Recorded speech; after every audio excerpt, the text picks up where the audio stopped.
Welcome back. Today we're going to talk about building corporate culture remotely. Now, what does that mean? First of all, what is corporate culture? Corporate culture is the glue that pulls a team together and keeps a team together. It's the camaraderie. It's the feeling of excitement, the momentum, or lack of momentum. It's the overall opinion of the people in the company, the employees or the workers, on how they feel about that company. If the corporate culture is good, it's a fun company to work with. If the corporate culture is toxic or bad, you're going to have a high turnover. People are going to quit. And corporate culture is established and driven from the top down. So if the values of the corporate leader is toxic, that company is going to have a poor corporate culture.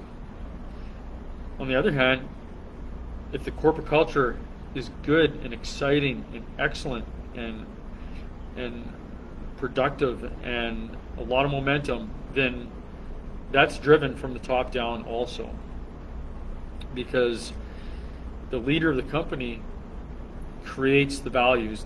They allow the culture to flourish. There could be a manager that does a fantastic job in creating corporate culture, but if they're not given a voice, if they're not allowed to speak, if they're not allowed to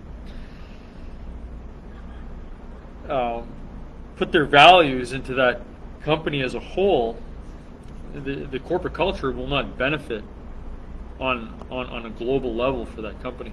So on the other hand, if the leader of the company has great values, but the trickle down is not taking place, then, in other words, their values are not being trickled down into the nooks and crannies of that company, then that company will not benefit from the values of that leader, and the corporate culture will suffer. So what about building corporate culture remotely?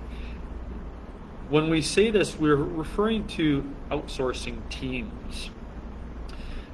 Implementing a positive corporate culture into a remote team, into a team that is being outsourced or that is being done not eyeball to eyeball, face to face.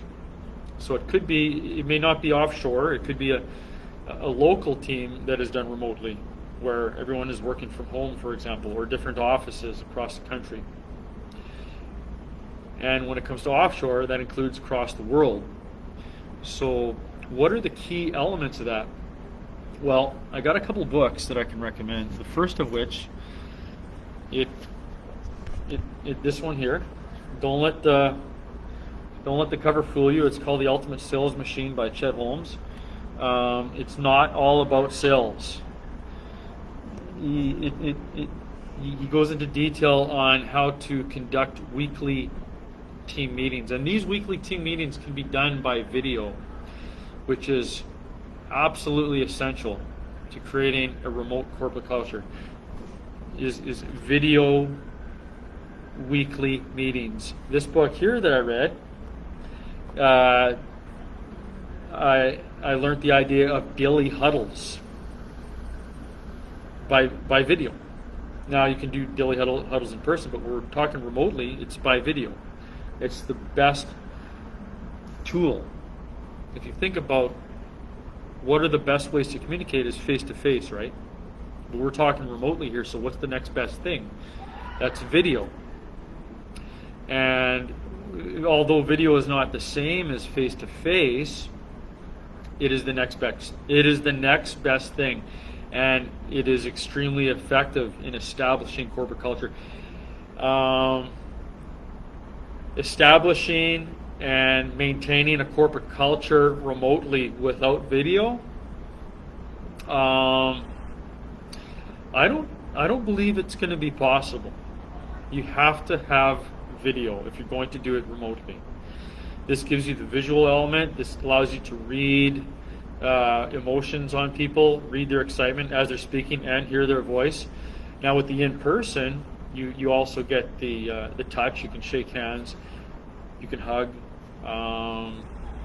smell, taste. So those are in-person aspects, but we're talking remotely here. So the next best thing is video. Now there's several platforms you can use. Zoom is probably the most popular. It's for remote meetings, for team building. So I have a paid account with Zoom. It's $20 a month. It's just the basic entry-level paid account. Gives me so a little more freedom for having team meetings, but is absolutely crucial. Now that we got that, what do you do to establish your corporate culture? Well, consistency. In the book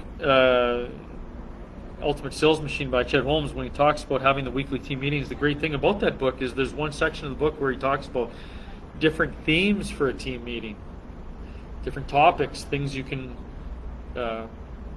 build your meeting around. It takes very little amount of planning.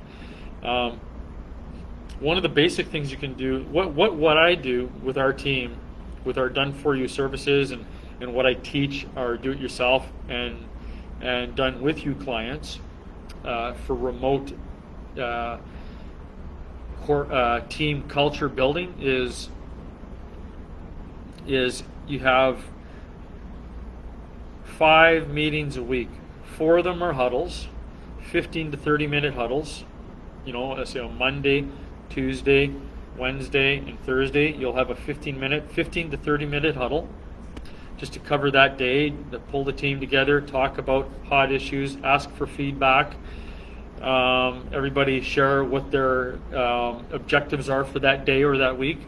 And then the 5th meeting, which is the team meeting, is a little bit longer. It's 30 to 90 minutes.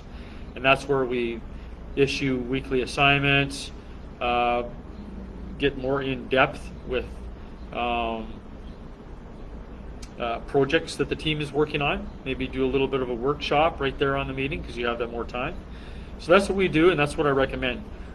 4 huddles and 1 team meeting. The huddles are 15 to 30 minutes, and the team meetings are 30 to 90 minutes once a week, and the huddles are 4 times a week. So that's what we do using Zoom. And you have to lead the team. You have to have somebody that's going to lead the team. Myself and my staffing manager and my administrator take turns on doing the meeting. There's a plane up there, and I'm outside right now. We'll let it pass. That being said, just be creative. And I read a lot, so leaders are readers. So if you're not reading, I believe it's going to cost you. You have to read. You have to be a reader in order to develop the corporate culture that you want. If you want things that most people don't have, you need to do things that most people don't do. If you want a corporate culture, you need to read. You need to read books on corporate culture. You need to know how to. You have to have the confidence to. You have to have the confidence to relate to people, to implement your values into that team, pulling them together, because they're going to look up to you. You're going to rally that team. All right. So, anyways, post your comments below. I look forward to hearing from you and possibly working with you.